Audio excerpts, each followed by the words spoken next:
A huge victory for consumers in the Constitutional Court. It's going to make credit providers' lives a lot more difficult, and it's about time too, because the Constitutional Court has ruled in favour of the University of Stellenbosch's legal aid clinic that no emolument attachment orders may be issued unless the court is satisfied that to do so and the amount is appropriate. Up until now, what we have seen is a complete and utter shambles. We've seen fraudulent garnishee orders or emolument attachment orders that have simply had a rubber stamp from a court. Now a judge is going to have to look over the documents. It's an absolutely huge development.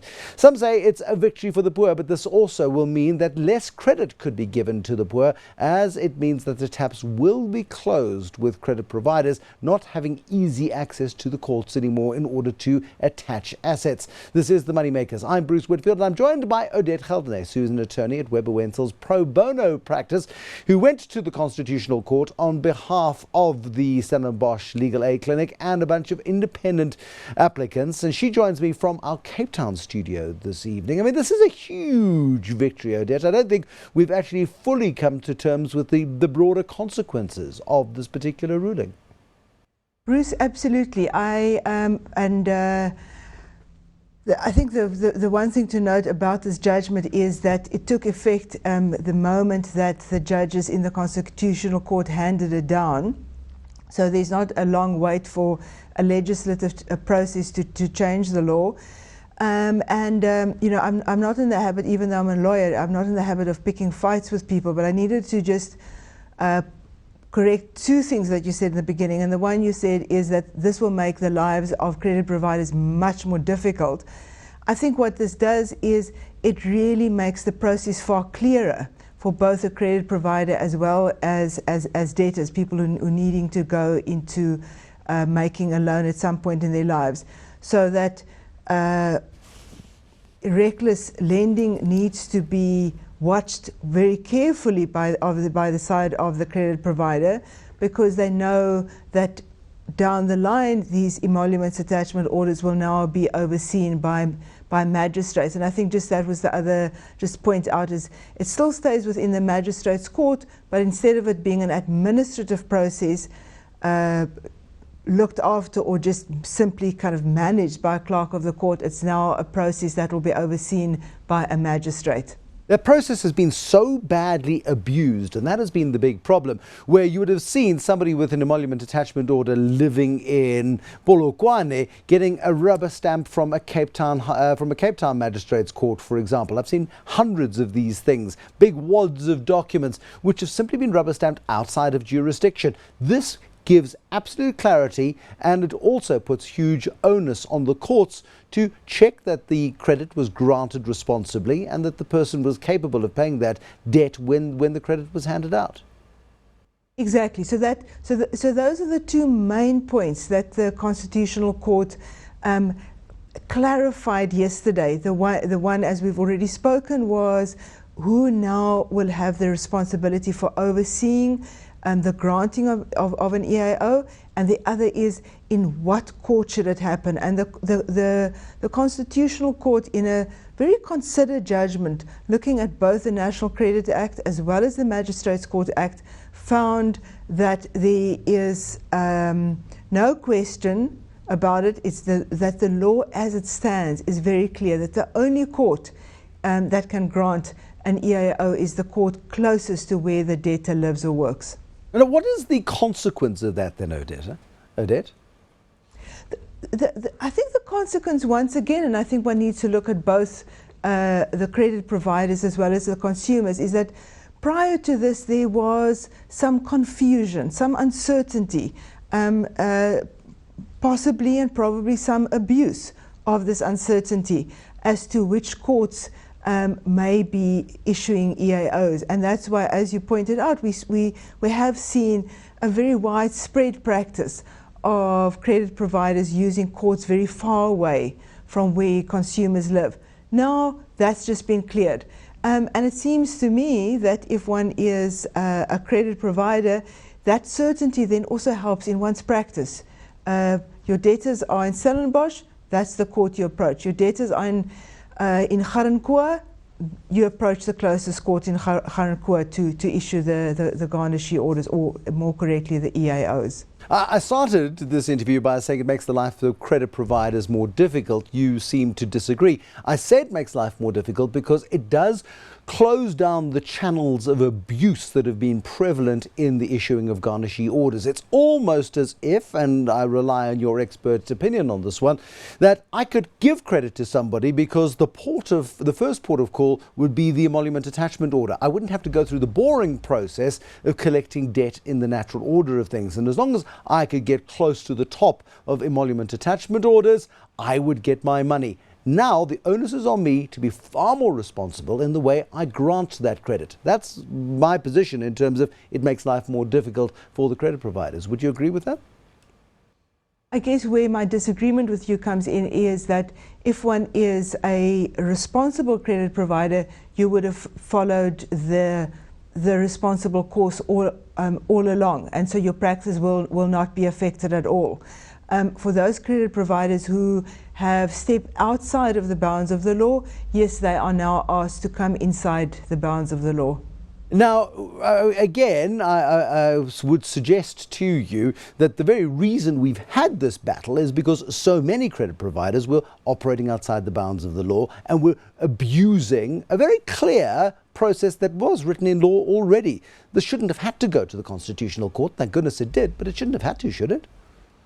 Well, I think the one issue was a legislative issue where the law itself provided for EAOs to be issued by clerks of the court. And so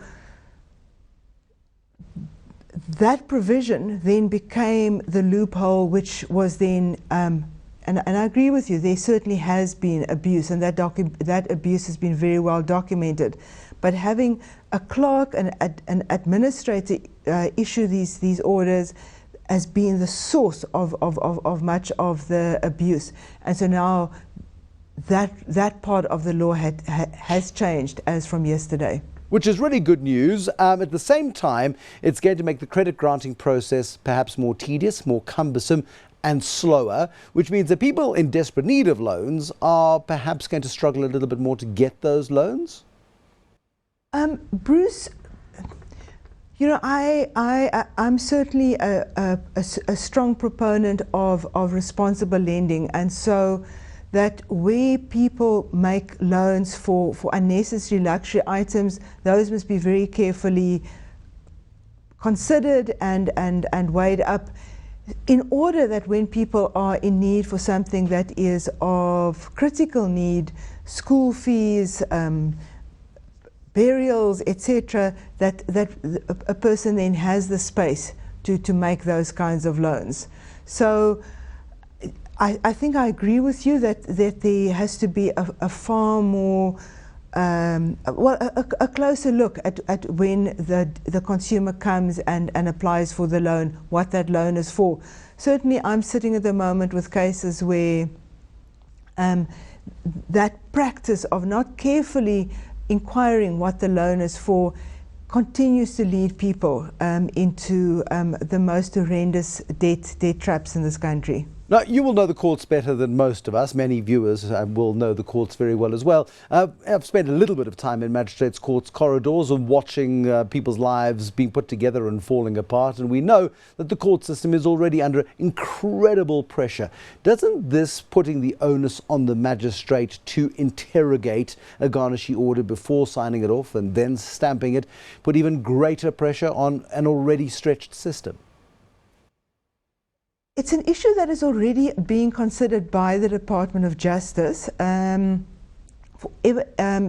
the judgment in the High Court in this particular matter in July last year, the Department of Justice has been undertaking its own process of amending the legislation. So there is a bill that's currently under discussion. It's been circulated, it's been open for public comment, in which the Department of Justice itself accepts that in order for there to be proper access to justice and therefore there to be proper judicial oversight, EAOs need to be granted by magistrates. So My reading of the draft bill is that the department is already looking at ways, at processes of how to facilitate that additional workload on magistrates. But there is an additional workload on an already stretched system. Could this not, at least in the short term, cause some bottlenecks in the justice system? What I'm suggesting is that the Department of Justice has already been looking at this potential bottleneck since July 2015. So I am assuming that it is looking at its own internal processes as how to streamline it, what kinds of checklists could be drawn up, standard documentation that may be asked for by any magistrate presiding in the the emoluments attachment order court on a Monday, Wednesday or Friday morning, so that the process need not necessarily cause a bottleneck, because it's not something that's come as a surprise. The judgment has not come as a surprise to the Department of Justice, because it itself has been working on it for more than a year already. So let's, for argument's sake, that this particular ruling came out at midday on Tuesday of this week. Any emolument attachment order signed and sealed before midday stands, and you're obliged as an employer to enforce it. Anyone signed yesterday afternoon or this morning or any time from here onwards is no longer valid and does not have to be complied with. Correct. Okay, which is really important when it comes to employers who are dealing with large lists of people for whom they're required to sign these things. Absolutely. So both employers as well as the debtor needs to now look very carefully at any emoluments attachment orders which have been issued as from midday yesterday, to see, and one would also be looking at, and we look both at prospective EAOs as well as ones which have already been granted earlier than midday yesterday, to look at jurisdictional issues, to look at interest rates, to look at the take-on amount. So EAOs always need to be considered and inspected very carefully by consumers as well as their employers, to see whether it is a justified order. Person at the forefront of the battle, Odette Geldenhuys, who's an attorney at Wentzel's pro bono practice. She's joined us from our studio in Cape Town. More money makers, more money shakers and more money breakers tomorrow. Till then, though, have a very good evening. Good night.